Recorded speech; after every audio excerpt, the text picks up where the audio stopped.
जय गुरु जी संगत जी। वीडियो को लाइक कीजिए, चैनल को सब्सक्राइब कीजिए और बेल आइकन को प्रेस कर दीजिए ताकि आपको लेटेस्ट वीडियो की जानकारी अच्छे से मिल सके। जय गुरु जी संगत जी।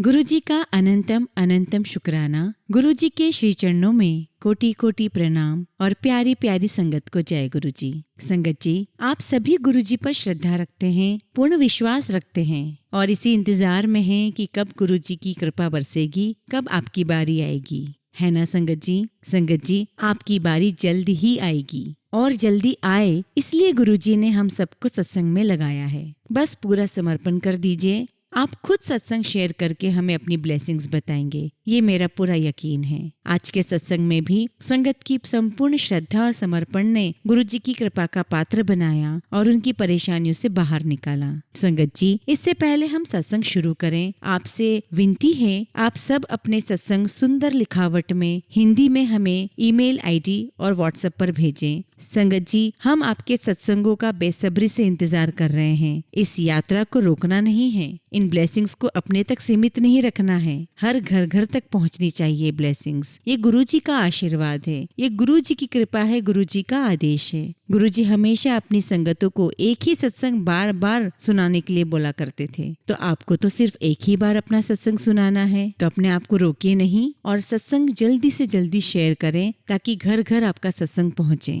तो चलिए संगत जी, अब हम सत्संग सुनते हैं। आज का पहला सत्संग हम कामिनी आंटी का सुनेंगे। एक महिला संगत की हालत बहुत खराब थी और उनकी सेहत बिगड़ती जा रही थी। एक रात वो अचानक बेचैनी महसूस करने लगी। ऐसा लग रहा था जैसे उनके शरीर में से जोर से और तीखी आवाज आ रही थी। डॉक्टर और नर्सों को कुछ समझ नहीं आ रहा था। उस महिला और उनके हस्बैंड को गुरुजी में पूरा विश्वास था, पर वे परेशान थे। वे महिला ठीक से बात भी नहीं कर पा रही थी, पर इशारों से उन्होंने अपने पति को गुरुजी की एक सफेद चोले में स्वरूप उनको देने को कहा और उस स्वरूप को अपने सीने पर रखा।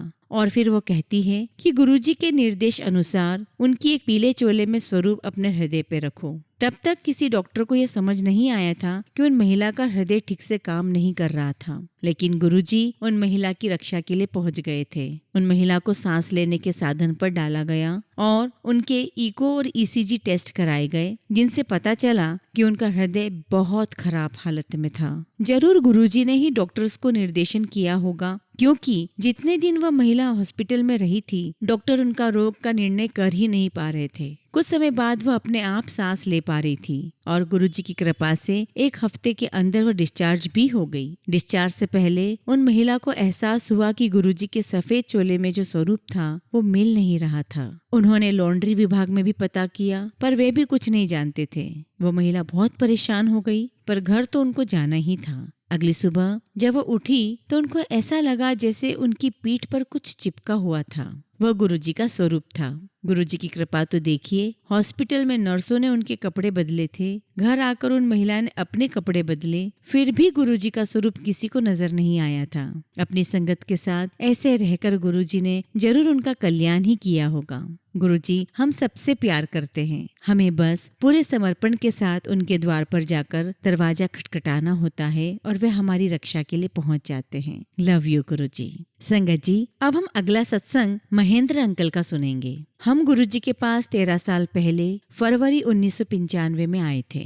उसी दिन और लगभग उसी समय जब हम गुरुजी के पास पहली बार दर्शन कर रहे थे, मेरी पत्नी को प्रिंसिपल सेक्रेटरी के पद पर तरक्की मिली। फिर एक शाम गुरुजी ने मुझे अपनी संगत से परिचय करवाया और मुझे ऊंचा पद प्रदान किया। अगले दिन ही मेरी तरक्की की खबर आ गई, यहाँ तक कि मुझे पता चला कि जिस समय गुरुजी मुझे ऊंचा पद प्रदान कर रहे थे, उसी समय मेरे साथियों और मेरी लखनऊ में तरक्की हो रही थी। अपनी जीविका बदलने के बाद भी गुरुजी की कृपा मुझ पर बनी रही है। जिस दिन मैं गुरुजी से मिला था, उसी दिन गुरुजी ने भविष्यवाणी कर दी थी कि मैं इंडियन पुलिस सर्विस IPS छोड़कर राजनीति में प्रवेश करूंगा। कुछ महीनों में मैंने स्वेच्छापूर्वक IPS से इस्तीफा दे दिया। हालांकि मेरे रिटायरमेंट में अभी 5 साल बाकी थे। मैं भारतीय जनता पार्टी में शामिल हो गया। सितंबर 1996 में मैंने विधानसभा के लिए चुनाव लड़ा और वह सीट सशक्त एक पावरफुल DP यादव से जीती, जो वो सीट 3 बार लगातार जीत चुके थे। मैं गुरुजी के दिव्य हस्तक्षेप की वजह से जीता हूँ। चुनाव के दौरान व्यवस्था बनाए रखने के लिए जालंधर से पंजाब आर्म्ड पुलिस का एक यूनिट तैनात किया गया।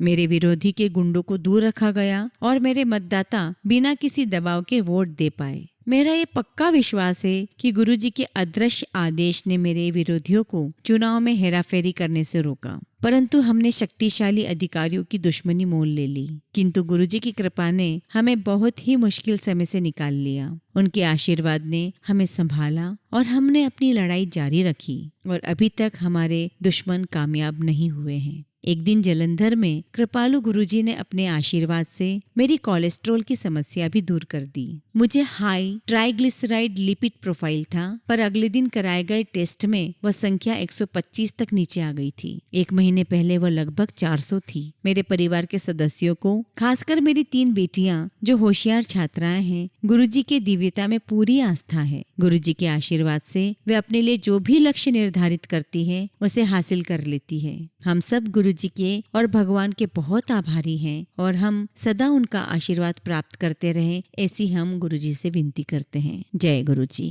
संगत जी, अब हम रमन अंकल का सत्संग सुनेंगे। अक्टूबर 2005 में मुझे अमेरिका से नई दिल्ली डिपोर्ट किया गया। मैंने अपना सब कुछ गंवा दिया, अपनी गाड़ी, घर, व्यापार, पैसा, सब कुछ। बस मेरे पास कुछ रह गया था तो वो थी मेरी पत्नी, 4 साल की बेटी और 12 साल का बेटा। उसी साल नवंबर में मेरी पत्नी और बच्चे भी भारत आ गए। हमारे रहने का कोई ठिकाना नहीं था संगत जी, इसलिए हम मेरी पत्नी के मौसी के यहाँ रहे। और तो और मेरे बेटे को उसके नए स्कूल में काफी परेशानियों का सामना करना पड़ रहा था। उस दौरान मुझे मेरे एक बहुत अच्छे दोस्त ने गुरुजी के बारे में बताया। गुरुजी से मिलने के बाद ही मुझे उनमें विश्वास हुआ। मैं दिल्ली में उनके मंदिर गया और उनसे मिलने के लिए कतार में खड़ा हुआ। जैसे जैसे मैं उनके पास जा रहा था, मुझे अंदर बड़ा डर महसूस हो रहा था। मुझे महसूस हुआ जैसे मैं भगवान को देख रहा था। कुछ मिनटों बाद मैंने घुटनों के बल उनके आगे झुककर माथा टेका, मन में उनसे प्रार्थना की और आशीर्वाद देने के लिए उनका शुक्रिया किया। मंदिर से निकलकर मैं बहुत खुश था क्योंकि मैंने भगवान को देखा था। कुछ महीनों बाद